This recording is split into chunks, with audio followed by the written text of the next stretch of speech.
Israel पर Hamas के ताबड़तोड़ रॉकेट हमले जारी हैं, तो इजराइल जमीन से लेकर आसमान तक उसके ठिकानों पर आग बरसा रहा है। अब तक इजराइल ने हमास को घुटनों पर तो ला दिया है, लेकिन एयर स्ट्राइक लगातार जारी है।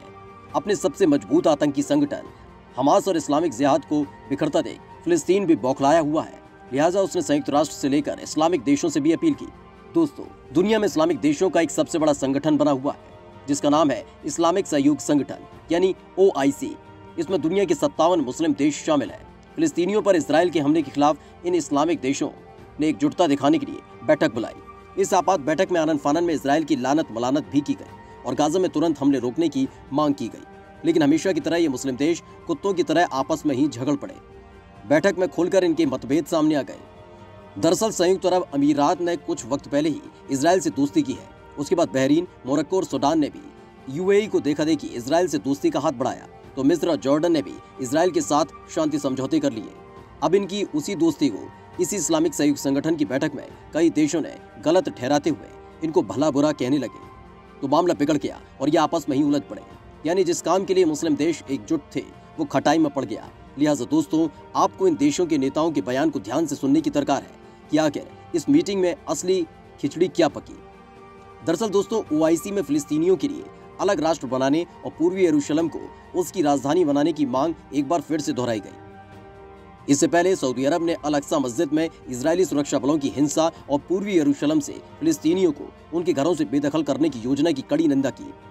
सऊदी अरब के विदेश मंत्री प्रिंस फैसल बिन फरहन अल सऊद ने OIC बैठक में कहा कि वैश्विक समुदाय को 2 राष्ट्र के सिद्धांत के आधार पर शांति समझौता करने और हिंसा रोकने के प्रयास करने चाहिए। इजराइल के खिलाफ पाकिस्तान और तुर्की तो पहले ही आग बबूला बने हुए हैं, तो मलेशिया, इंडोनेशिया और ब्रुनेई भी अलग से बयान जारी किया और संयुक्त राष्ट्र महासभा की आपात बैठक बुलाने की मांग की। हालांकि इजराइल से रिश्ते बहाल करने वाले UAE का रुख बेहद नरम रहा। UAE ने अपने बयान में पिछले साल अमेरिका के तत्कालीन राष्ट्रपति डोनाल्ड ट्रंप के नेतृत्व में हुए अब्राहम समझौते का हवाला देते हुए इजराइल से शांति बहाली और संघर्ष विराम की अपील की। OIC की बैठक में सदस्य देशों के विदेश मंत्री शामिल हुए, लेकिन UAE की तरफ से विदेश मंत्री की जगह एक जूनियर मंत्री को भेजा गया। UAE की अंतर्राष्ट्रीय सहयोग मंत्री रहीम अल हाशमी ने कहा, मध्य पूर्व को अस्थिरता से बचाने के लिए तत्काल तनाव घटाने और संयम बरतने की आवश्यकता है। इजराइल के खिलाफ बुलाई गई इस बैठक में सदस्य देश एक दूसरे पर ही उंगली उठाते नजर आए।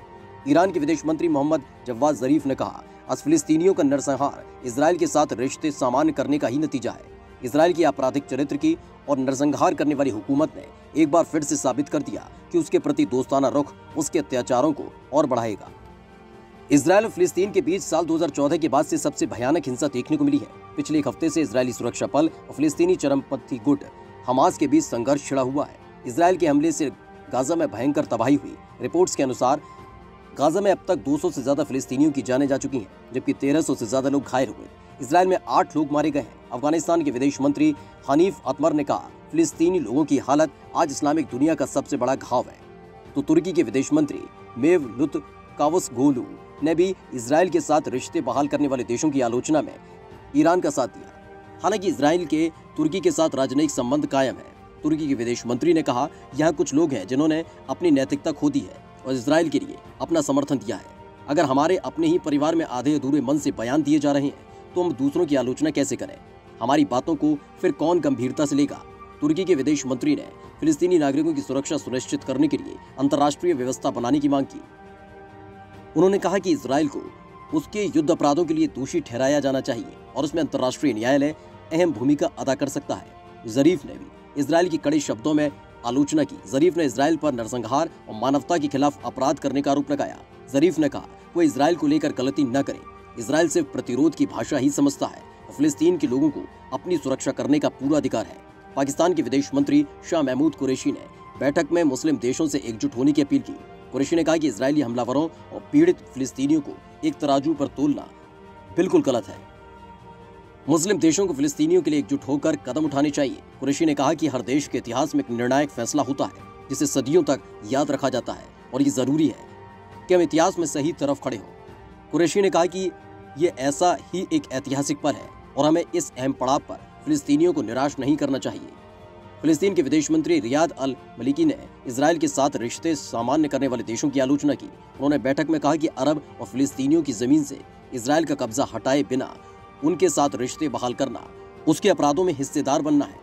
इजराइल की औपनिवेशिक मानसिकता का खात्मा किया जाना चाहिए। इजराइल के साथ कई देशों के रिश्ते कायम होने से अरब दुनिया की भावनाओं को और उसकी सोच पर कोई असर नहीं पड़ेगा। अरब देशों में इजराइल को लेकर मिलीजुली प्रतिक्रिया है। कतर के लोगों में हमास के नेता इजराइल हनीये के भाषण को सुनने को लेकर काफी उत्सुकता थी।